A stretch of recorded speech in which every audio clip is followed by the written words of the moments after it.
This real-side experience would begin in rather mundane circumstances, as I would find myself in a street setting. This presented as though as a starting area,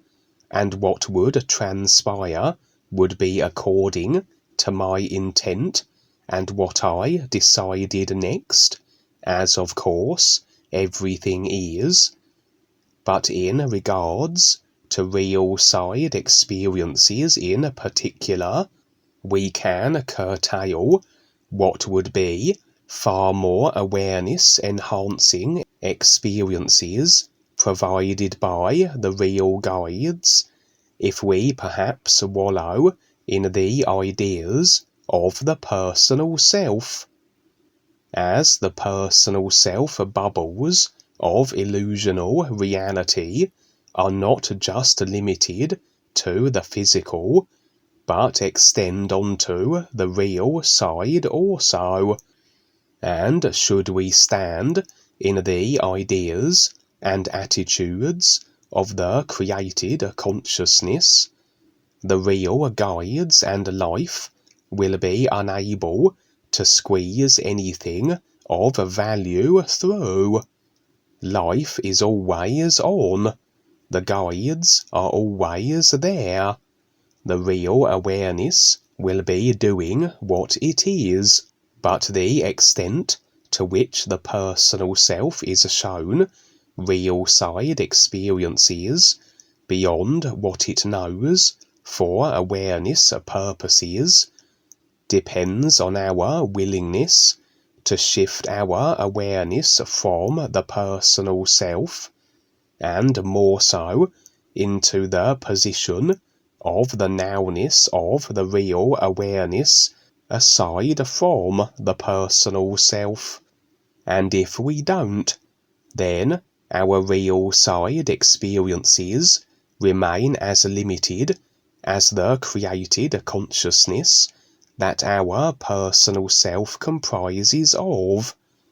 The real side will just be an encased echo chamber of the personal self. In real side experiences, I have had moments where a decision made the difference between remaining in the personal self and the bubble of its construction, or venturing into new situations that facilitate greater awareness. Perhaps at such moments there is the sense of an impending real side experience that the personal self resists facing, and so retreats and remains in the comfort of what it knows. It doesn't take the correct course of action in one of these pivotal moments in a real side experience, where a decision can make the difference between a personal self experience and a real awareness one. The simplest example of this would be a knock on the personal self represented house door, an invitation to accompany a guide beyond, and the decision to remain with the personal self or venture into the unknown. For me, I once had a series of classroom real-side experiences that repeated for a number of weeks, in which I would storm petulantly from the lessons, as though unwilling or ready to hear more,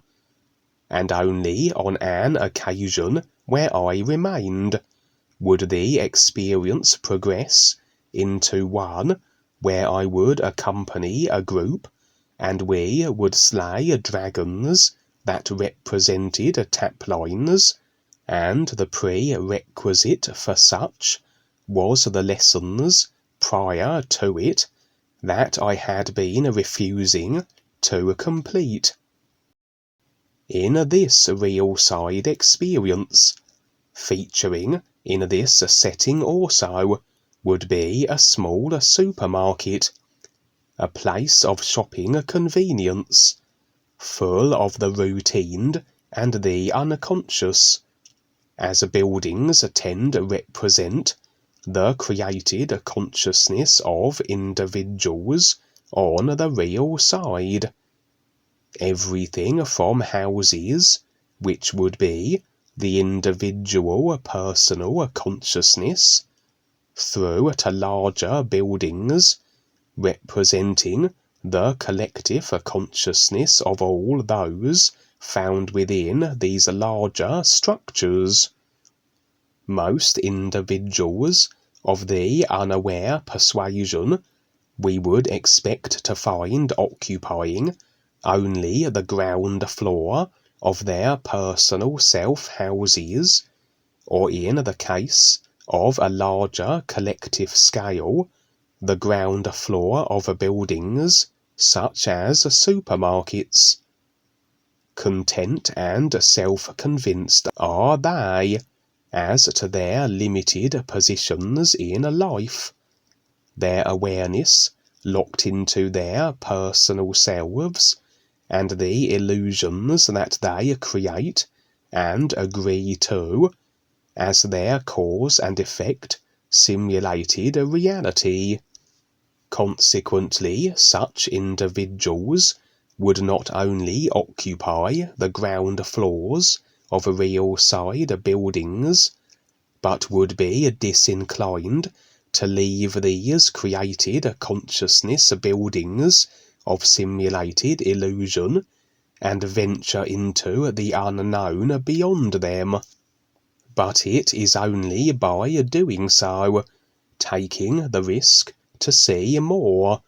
that we become aware of more and position ourselves beyond what we have routined ourselves to for the longest time, as the personal self is very comfort-orientated and prefers habit and that which it is familiar with. As such, this small supermarket in this real side experience would be a representation of the consciousness of those dwelling within it, and perhaps I had some affiliation or attachment with the shop dwellers. Sometimes in these real side consciousness building scenarios, we might find ourselves breaking down the walls of the buildings in an effort to allow the self-convinced and indoctrinated one-dimensional inhabitants the opportunity to have a glimpse beyond the confines of that which they have restricted themselves to. This I have experienced attempting before, even driving vehicles through the walls of these buildings, but really that's as far as we can go. We can show and present possibilities of the ears, but we can't force or drag people into that reality, or it becomes a manipulation and a violation of free will. And like Dwayne says, even if the real guides did take an unaware individual to the real universes, literally speaking, as all individuals are this awareness that is everywhere already, although lacking the recognition of this, they are unlikely to recognize where they are anyway. In this case, I wasn't to be performing such a wall-destroying action, and indeed would enter the small supermarket. As I said, perhaps there was some tenebrous emotional link with this particular group, whose consciousness was represented by this building, and in fact I would find myself bound to a wheelchair,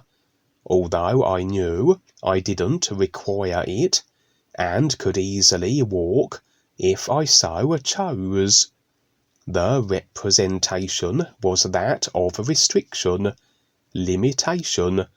quite literally emotional attachment tap lines that were crippling.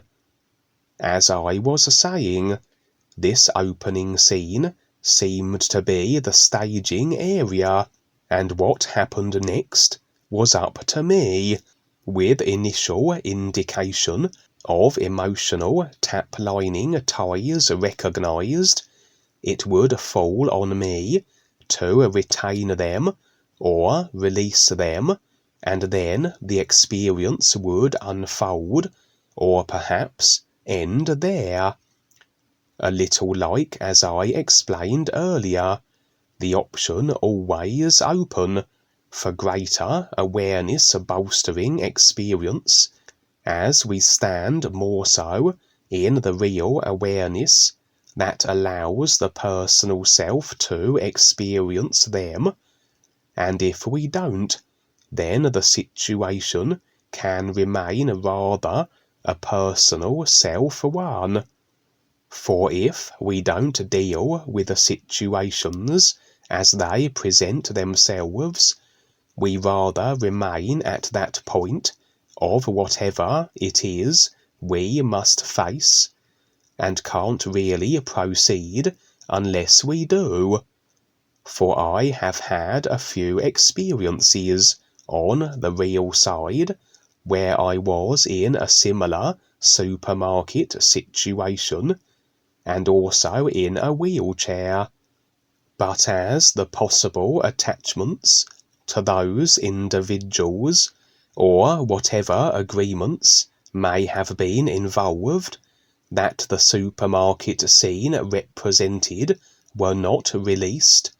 this particular experience of my being in a wheelchair and in a supermarket could never be moved beyond, and would feature every now and again.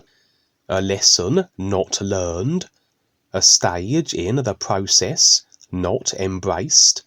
a step not taken, and we must repeat that which we have failed to face and release, tap-line speaking.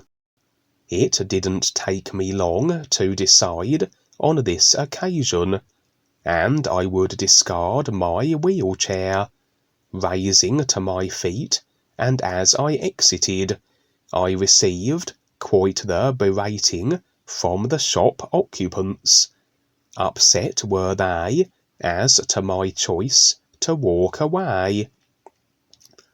but so entrenched were they in their decided limitation, I would be doing them little favour by remaining attached emotionally with them, and as I opened the door of the supermarket, they would at least see the possibilities beyond their self-decided confinement. Maybe I could have taken more time to encourage them to do likewise, but perhaps the real awareness can gauge the likelihood of success in such an endeavour. People will only begin their own process of awareness when they are ready, and sometimes there simply is no getting through their self-convinced force fields of decided personal self-confinement. The scene would switch, and I would find myself in a vast fortress, and accompanied by a group of individuals, none of which my personal self recognized. It seemed our business here involved ascending upwards through this fortress, as the stone ground would gently climb and spiral skywards, and our objective was to reach the summit. This rather had the sense of a transition through the aspects of the personal self, and the life levels of creation each of the bodies contributes toward the effect reality of, represented overall by this fortress. I have had similar real-side experiences before, where I would pass through sections of castles or fortresses that seemed to suggest motion through the life levels. For being the all-awareness that we are everywhere simultaneously, but we do need to recognize this is so. Until we do, our awareness is rather encased in creation, and whatever parts of it we have generally resided, based on our choices, intent, focus, and attention placement, with most people being physical, astral, emotionally inclined, and generally motivated by the chasing of thrills to satisfy the sensation body. Their awareness would very much be confined to the physical, astral only. The further unseen parts of their created self, and the real universes, recognitionally inaccessible, and beyond where they had entombed their awareness. When I had entered such castles before, fortresses of the personal self, always there would be guardians representing resistance at each literal life level, and indeed there are reptilian overseers that are stationed at each life level, and their decided function is to keep everyone in creation by any means necessary. Although on the previous occasions where I would ascend the fortress of the personal self, and the life levels that then spin off from each aspect of it, it was more a case that the monster guardians I was besting to proceed onwards were more representing that which I was clinging to, agreements and attachments that limited then my ability to assume these life level positions in creation. Emotional attachment monsters of the astral level, literal idea agreement creatures of the mental level, and all holding an individual to the level each monster represented, unless such ideas and agreements and attachments could be faced, recognized, and released. The slaying of the monster in order to proceed. So in fact, these were monster guardians of my own self-decided limiting construction. Quite literally, I was standing in my own way. As Rebazar once said, we are our own problem. The greatest struggle and obstacle is always ourselves, as we are only as limited as we decide to be, as restricted as the tap lines we choose to cling onto, and our liberty to position ourselves in life according to recognition. This would be a similar fortress and situation, as mighty beasts lurked and represented obstacles to this group and I successfully ascending the fortress. It could be then that this group were individuals with similar tap-line agreements, and so the adventure was shared, and this I have experienced before, as I accompanied groups into dungeons and domains of tap-line representing creatures. Or maybe the monsters represented tap-lines unique to each person here, tap-lines that limited our ability to position ourselves freely through creation as we saw fit, through all dimensional aspects of it, from astral to ethereal, although it seemed that a key was required to access the first section of this fortress, and all the individuals of this group were scrabbling around to locate it. There was one female member of the group that I had the impression was a guide, and she would stand beside me and encourage me also as to the locating of this key. The accessing of levels of creation is recognitional awareness dependent,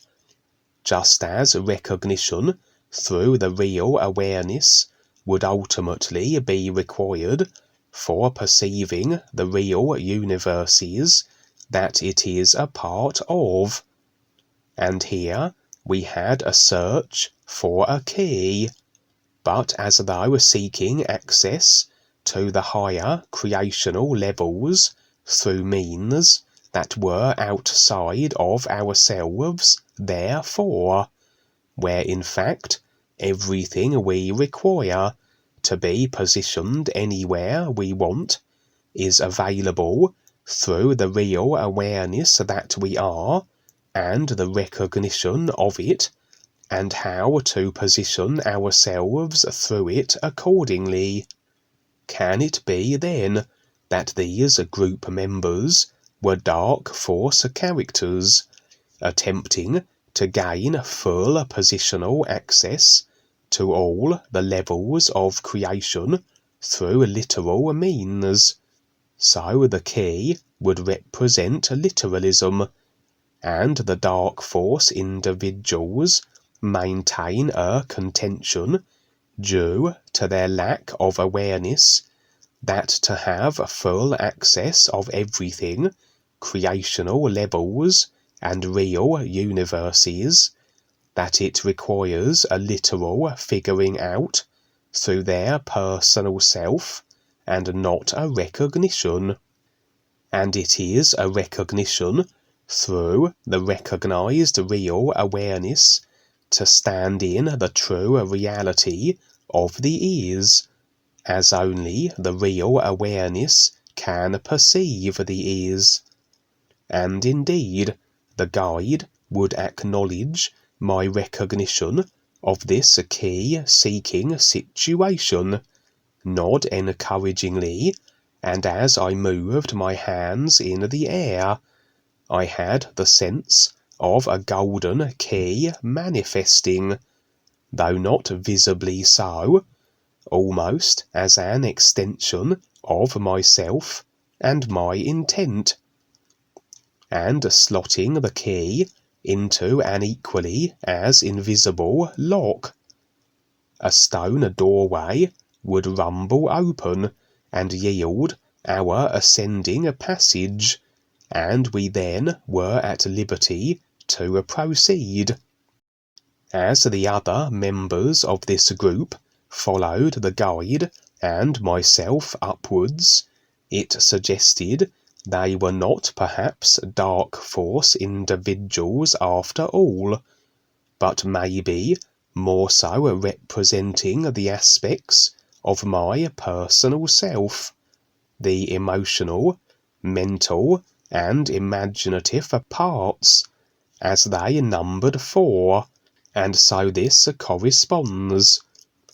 It seems likely then that I represented the view of my real awareness as the holder of the key of recognition, which could swing all doors open and allow me to be anywhere I wanted throughout creation if I so but allowed it, allowed through the personal self, that I maintain focus and intent that would eventually make this recognitional, universal positioning so. And as in the previous, similar, real-side experiences of scaling creation, as it were, of encountering the monsters that were representing my self-imposed and decided restrictions, of besting them and indicating liberation of tap lines that limited my positioning in creation, so it was here, and my personal self, represented by this group, was required for the process on the upward journey. As always, comparisons were needed to be utilized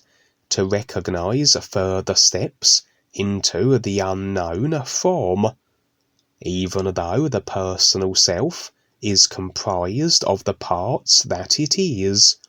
The personal self is an amalgamation of its parts,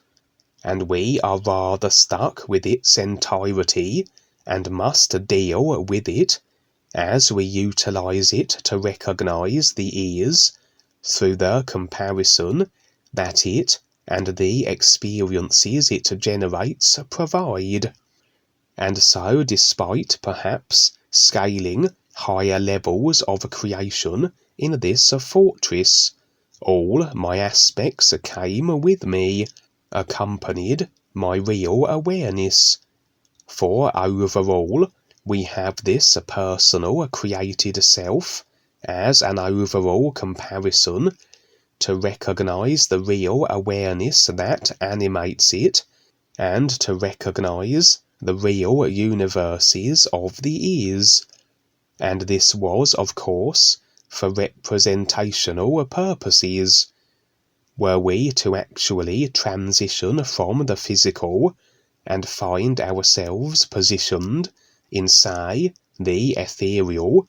we would not have the encumbrance of the astral or mental aspects, until such time as we maybe fell back through boredom, took on another physical form, and were encased again in all 4 body-vehicle sheaths. And when Dwayne moved through the life levels in his new books, he had the experience of discarding each body vehicle one after the other, and such a relief it was to be liberated from the burden of the mind. Seems this venture was rather successful, in that I was ascending through creational levels with little issue, and perhaps the entire purpose of these occasional ascension through creation representing fortresses with the tapline guardian monsters was along the lines of scanning through the personal self to ensure all aspects of it are aligned with the real intent, the real awareness, that of recognizing the ears. For this is an encouraged practice,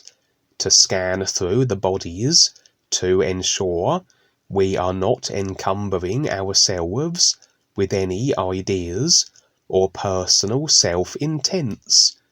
that we can be made aware of anything we have taken on through the personal self that presents as restriction, and thus denying positional access throughout creation. And this real side experience then would be the equivalent of a personal self-check, of moving through the fortress of the self, and determining that I have not taken on any idea, intent, or tapline that denies full access. And indeed, the four aspects of my personal self, with their willingness to accompany the real awareness through this fortress, revealed alignment with the real intent through all the parts of the personal self. Perhaps were there to be personal resistance, we might expect maybe the emotional part to sit in a corner and sulk or refuse to proceed, as the emotional astral part is generally the most stubborn, as it is the sensation body that has always been the over-catered to body throughout our reincarnational stay in the simulators. The personal self aspects and I, the real awareness view, would reach a level of the fortress, perhaps the mental area, and the guardian creature here seemed to be a large monstrous furred beast of a kind. This was the most formidable adversary. The battle was long, drawn out, and arduous, as though representing idea taplines of a mental variety that were a little harder to decide as to the release of. But best the beast we did, and after the battle concluded, my body seemed rather emaciated, as though I'd lost a substantial amount of weight. This I have heard a mention of in real side experiences, and I have seen before for myself on the real side also, where often, as we shed old ideas, agreements, and attachments, we actually can appear as though we or others who have done so have decreased in body mass, sometimes to the point of looking on the verge of starvation. And I suggest this was the case here, as though reading the taplines that this beast represented had my looking rather emaciated. For up until now, the personal self aspects and myself, as the real awareness view, had rather the appearance, throughout this storming of the fortress, of muscled action figures, a little like He-Man caricatures. I would imagine that replacing these clung-to ideas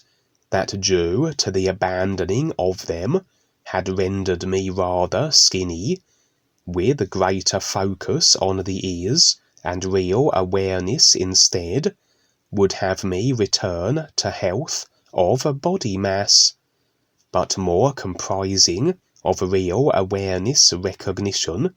than creational idea attachment. We would take a slight breath, a moment of a pause. The guide was still accompanying me and my personal aspects. Then we would continue on, and presumably to the ethereal level, to determine what restriction representing a monster awaited us there, and if we could slay it or not, thus suggesting a clean sweep of the personal self, the 5 bodies of it, and alignment through the entirety of the personal self with the real intent of the real awareness, that being the real purpose of is recognition. And I'm sure I will have further fortress sweeps, for as we continue in creation, We are constantly dealing with creation, facing the personal self, and ensuring we don't get swept away by any idea temptation that enters our experience. And I would have suggested this was more a check to determine what I was consciously clinging on to, idea-wise or not, and on this occasion a few mind ideas had to be addressed. This wouldn't account for what still lurks in the subconscious parts of my personal self, that which I am still unconscious of and restricted by, because it is a continuous process of unravelling the personal self-created consciousness karma, revealing all that we have decided as to its construction over the lifetimes we have been in the simulator, and then releasing it all piece by piece.